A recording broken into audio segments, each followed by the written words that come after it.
Have you ever stopped to think about whether some of the small things you do are making others feel uneasy? You know, sometimes people don't have the courage to tell you when something's bothering them. As we get older, it's easy to miss some habits or minor changes in ourselves that the people around us notice right away. The truth is, these little things can stand out more than we might think, often leaving a stronger impression than we realize. In today's video, we're going to delve into 5 unpleasant habits that you might have developed as you age. These are things that everyone notices, but very few will actually bring up. And let me assure you, this discussion isn't meant to make you feel bad. Instead, it's all about helping you gain a fresh perspective on yourself. This way, you can make some simple adjustments that will not only boost your confidence, but also enhance the way you feel about your presentation to the world. Stick around until the end, because these insights could truly transform how you perceive yourself and even strengthen your connections with the people you cherish the most. So let's get into it. First off, let's talk about personal grooming. One of the most obvious signs that others notice as we age, even if they don't say a word, is when our personal grooming starts to slip. This can manifest in subtle ways at first. Maybe you forget to trim your nails or let your hair grow a bit too wild between haircuts. You might not notice if you miss a spot while shaving or if there's a crumb on your face from lunch.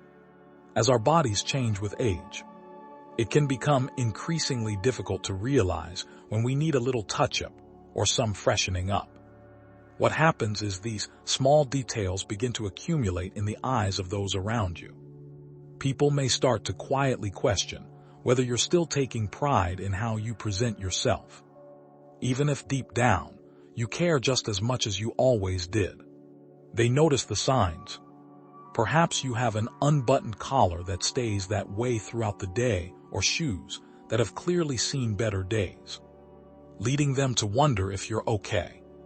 The importance of grooming is that it sends a silent message about how you feel inside. When you take a few extra moments each day to clean yourself up and present your best self, it demonstrates that you respect yourself and those around you. And believe me, that kind of self-respect doesn't go unnoticed. Family, friends, and even strangers feel more comfortable and positive in the presence of someone who appears to care about the little things. Let me share a story about a gentleman named Frank, who was in his early 70s. Frank had always been meticulous about his appearance. However, after a health scare, he began to neglect parts of his grooming routine. His neighbors noticed this change, but didn't want to come off as rude by mentioning it. When Frank finally recognized the issue and made the effort to tidy himself up again, he shared that he felt people treated him with more warmth and attention. This was all because he had taken care of the details that often speak louder than we realize. It's not about vanity or trying to look younger. It's about showing the world that you still take pride in who you are. Now let's explore another common behavior, complaining too frequently. A tendency that often goes unnoticed by ourselves, but is quite apparent to others, is when complaints creep into our daily conversations a bit too often. It can start small, almost imperceptibly, with comments here and there about how the mail was late or how a store clerk wasn't as friendly as you expected. You might express frustration over the aches and pains that many of us start to feel as we grow older. Before you know it, these small remarks can morph into a pattern that others pick up on, even if they don't mention it. Here's the tricky part. They may not even realize how much it impacts their feelings about being around you. Deep down, they might start to associate your presence with negativity, and that's not what any of us want. People generally gravitate towards those who uplift them, who help them feel good about themselves. It's not that we should pretend that everything is perfect all the time. There's a big difference between sharing genuine feelings about life's challenges and falling into a pattern of constant complaining. What often happens is that people stop recognizing the warm, wise person you are because their minds become clouded by the tone of your words. They care about you but may not know how to tell you that your steady stream of complaints is wearing them down. Instead, they choose to go along politely or change the subject, while feeling a bit more drained each time. Take, for instance, a man named Harold, an 80-year-old I once knew. Harold had a golden heart and was incredibly sharp, but after losing his wife, he began to view the world through a gloomy lens. His friends loved him dearly, but over time, they started to visit less often, not because they stopped caring, but because every conversation seemed to circle back to what was wrong. Harold was unaware of this shift. He thought he was simply sharing his day and being real about the little frustrations. One afternoon, his granddaughter gently pointed out that when he spoke about good memories, everyone leaned in and smiled. That moment was a turning point for Harold. He didn't hide his feelings, but he made an effort to balance them, sharing joys and gratitude alongside his struggles. Before long, his visitors began to stay longer, laughing more, and leaving with lighter hearts. This serves as a powerful reminder. The words we choose, especially as we age, not only shape how others perceive us, but also influence how we feel about ourselves. When we focus on the good in life and make room for small moments of joy or kindness, people feel that energy and are drawn to it. It's not about ignoring pain or pretending everything's perfect. It's about consciously choosing what we highlight. So, the next time you feel the urge to share another complaint, take a moment to pause and ask yourself, is this the story I want to tell today? Could I balance it with something positive? That simple choice can significantly impact how connected you feel to those around you. If you're still with me and finding these insights helpful, please drop a comment saying number 2 below to let me know you're engaged. And if you haven't subscribed yet, I encourage you to hit that subscribe button and turn on the bell icon so you don't miss any future videos. Your support makes a big difference in helping us continue to create valuable content. Moving on to our third point, interrupting or dominating conversations. A behavior that often goes unnoticed, but is deeply felt as we age, is the tendency to interrupt others or steer conversations toward our own experiences more frequently than we realize. This isn't usually done out of rudeness or with bad intent. In fact, it often stems from a good place, a desire to connect, to share hard-earned wisdom, or to relate to what someone else is saying. However, what can happen is that while we're eager to contribute, many younger individuals might begin to feel overshadowed. They could start holding back their own thoughts or stop opening up altogether because they sense there isn't enough space left for their voice in the conversation. Sadly, they rarely express this directly. Instead, they just smile, nod, and allow us to talk, all while quietly drifting away over time.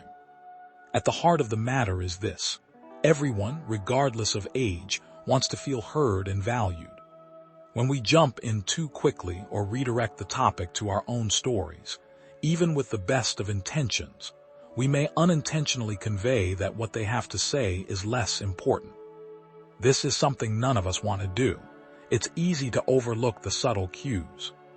A grandchild who stops sharing their stories, a friend who grows quieter during coffee chats, or a neighbor who listens but no longer contributes. They aren't upset with us. They're just adjusting, trying to carve out a space for themselves in the conversation. And in doing so, we miss out on precious opportunities to learn from them, to see the world through their eyes, and to continue growing in our relationships. I recall my old friend Walter, who was about 83 when this began happening to him. Walter was one of the brightest people I knew, full of captivating stories from his time as a teacher and community leader. However, over time, his stories began to dominate every visit. His children started calling less frequently, not because they didn't love him, but because they felt they couldn't get a word in edgewise. When Walter finally realized this, it stung, but it also opened his eyes. He began practicing the art of listening first, asking questions, and allowing others to share before he spoke. As a result, his family began seeking him out more, eager to hear his thoughts, because they knew he would take the time to genuinely listen to theirs. This serves as a gentle reminder that conversations are a two-way street. No matter how much experience we bring to the table, the gift we give by listening is one of the most powerful ways to show respect and love. It communicates a message. I see you, I value you, and I'm here to learn from you too. And when we do speak, our words carry even more weight because they come from a place of balance and care. So the next time you find yourself in a conversation, take a moment to pause. Before you jump in, allow the other person to finish their thoughts. You might be pleasantly surprised by how much deeper your connections can become. Now let's discuss our fourth point, dressing in worn or mismatched clothing. Another aspect that people notice but seldom mention is when your clothing choices appear a bit too worn out, mismatched, or neglected. This isn't about keeping up with current fashion trends or trying to look like someone much younger than you. It's about those subtle details that quietly convey a message about how much pride and care you put into how you present yourself to the world. Over time, it's easy for items like faded shirts, pants with frayed hems, or shoes that have seen better days to become a staple in our daily wardrobe. We grow comfortable with our old favorites and might stop noticing how they may appear to others. While people may greet you with a smile, they do notice these things. They might wonder if you're feeling down, if you're facing difficulties, or if you've simply lost interest in those outward expressions of self-respect. The reality is, clothing tells a story long before you even speak a word. When you wear a clean, well-fitting outfit, even if it's simple or modest, it communicates that you value yourself and are ready to face the day with dignity. People pick up on that and often respond positively, even if they don't fully understand why. And here's the best part. You don't need a fancy wardrobe or expensive clothes to create that impression. It only takes a bit of attention and effort to choose garments that are in good condition, fit properly, and reflect the pride you have in yourself. Let me tell you about a man named Leonard, who was around 75 and lived alone after losing his wife. Leonard had always dressed sharply while she was alive, but gradually he started to wear whatever was available. Pants that didn't quite match his shirt, scuffed shoes, and jackets with missing buttons became his new normal. One day, his daughter sat him down and gently pointed out that when he dressed as he used to, he seemed happier, and people responded more positively to him. Leonard took her words to heart. He didn't rush out to buy a whole new wardrobe. Instead, he cleaned and mended what he had, choosing his outfits with a bit more thoughtfulness. The result, he felt like a new man and people treated him differently. He carried himself with renewed energy and joy. This isn't about impressing others for the sake of appearances. It's about honoring yourself and showing the world that you still care and are engaged with life. When you do that, people notice, they feel it, and they're drawn to it. So, the next time you reach into your closet, take a moment to consider what you're choosing. Ask yourself, does this reflect the pride I feel inside? That small step can significantly alter how others perceive you and how you feel about yourself. If you're still here and finding these insights valuable, please comment number 4 below to let me know you're engaged. And if you're not subscribed yet, I encourage you to hit that subscribe button and turn on the bell so you don't miss any upcoming videos. Your support truly helps us continue creating meaningful content. Lastly, let's touch on our 5th point, displaying impatience in public. One quietly observed behavior that can become more prominent with age is a tendency to show impatience in public situations. You might not even be aware you're doing it. It could be a deep sigh when the line at the store moves slowly, a sharp word when the cashier fumbles with change, or a grunt when the doctor keeps you waiting longer than expected. These moments of frustration may seem small and justified. After all, everyone gets impatient from time to time. However, what people remember isn't the delay or the mix-up itself. It's how we handle those moments. This is the tough part to hear. When we show impatience, especially as older adults, it often makes others feel tense or uncomfortable. Even if they understand where you're coming from, they often won't say anything, but they definitely take note. This is significant because how we act during those everyday moments shapes how others perceive us and how they feel in our presence. When we maintain calmness, kindness, and patience, even in the face of minor annoyances, we're offering a gift to those around us. We're demonstrating that wisdom and grace don't diminish with age.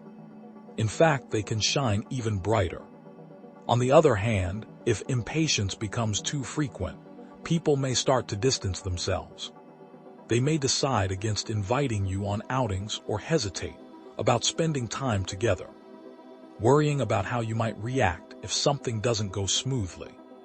Let me share a story about a man named Raymond, who was around 80. Raymond had always been known for his great sense of humor. However, after his wife passed away and he faced some health issues, he noticed his patience wearing thin. He started snapping at clerks or grumbling in waiting rooms. His daughter, who loved taking him out, began making excuses, not because the tension those moments created made outings less enjoyable. When Raymond finally realized this, it became a turning point for him.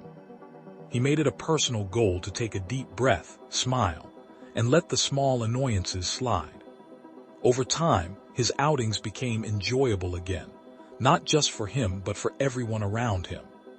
Strangers smiled back, and his daughter once again looked forward to their time together. This illustrates that patience is more than just a virtue. It's a way to spread calm and positivity wherever you go. With a little mindfulness, we can all practice patience, regardless of our age or circumstances. The next time you feel that familiar rush of frustration, pause and take a breath. Remember that in that moment, you have the power to choose kindness. That choice will leave a lasting impression on everyone you encounter. As we come to the end of this video, I hope you will take a moment to reflect on the 5 topics we've discussed today. Which one resonated with you the most? Is there anything in your daily life that you recognize? Something small that you might want to approach with fresh eyes?